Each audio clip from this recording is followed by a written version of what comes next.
7. Each square has a side length of 0.5 meters. So that's 5/10, which is the same as a half. Find the area of each triangle below. So for this, we're going to have to use our formula. Area equals 1/2 base times height. So we're going to need the base and the height for each of these. So we know each of these is a half. So since they are each a half, 2 halves make a whole. So from there to there will be 1. From there to there will be a second one, and then we're left with a half there. So that's 1, 2, 2.5. Okay. And we're going to multiply that. And here we have 1 here. And then this is another one. That's 2. And then 2.5. So once again, area, square area. So we always look for a square in a corner. It's never going to be using a diagonal line. Just the lines that would touch a square. So now we would multiply 2.5 times 2.5. And just to review our multiplication, we're going to multiply just like it is 25 times 25. We just ignore the decimal points. So we get 5 times 5 is 25. And 5 times 2 is 10, plus the 2 that we carried gives us a 12. Make sure everything lines up there. Then a placeholder, and because now we're going to multiply here, so it's going to have to go below that too. So 2 times 5 is 10, carry a 1. 2 times 2 is 4, plus 1 is 5. Okay. Now we add our partial products. We get 5, 2, 6. And our rule is multiply and count. We have 2 decimal places here. So we're going to need 2 decimal places in our answer. So we get 6.25. Okay? So we get 1/2 of 6.25. Now we have a fraction and a decimal.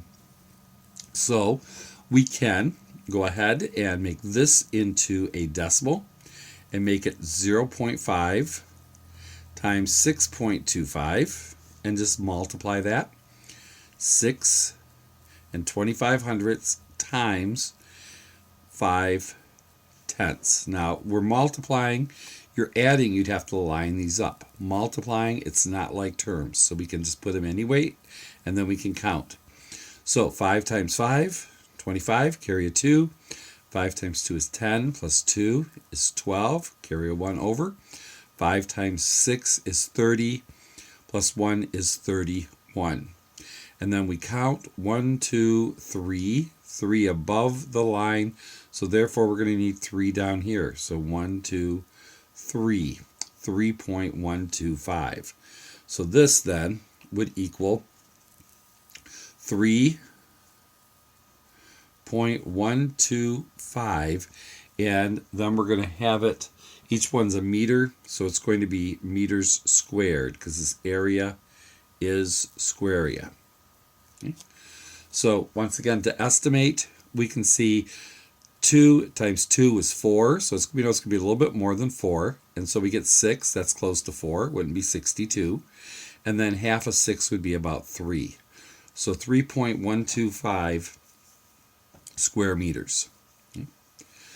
Now we're going to have the same thing with this one here. Once again, each one is a half. So 2 halves make a whole. There's 1.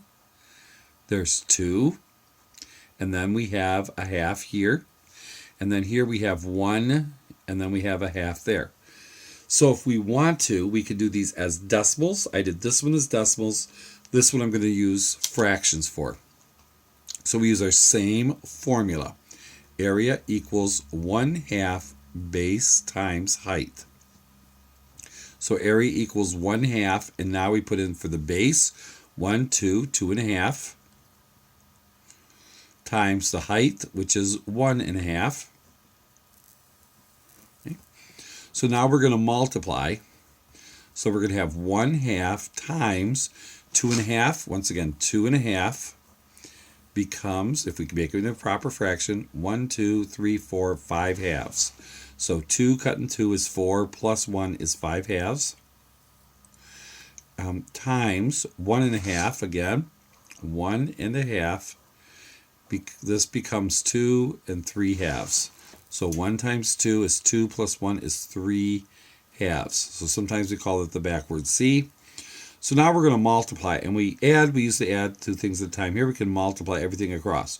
1 times 5 is 5, times 3 is 15, and 2 times 2 is 4, times 2 is 8. So we have 15 eighths, and a fraction is a division problem. 15 divides into 8 one time with 7 left over. So 1 7/8, and this is going to be meters squared. Area is square area. So we can do it using decimals or using fractions. Either gives a correct answer.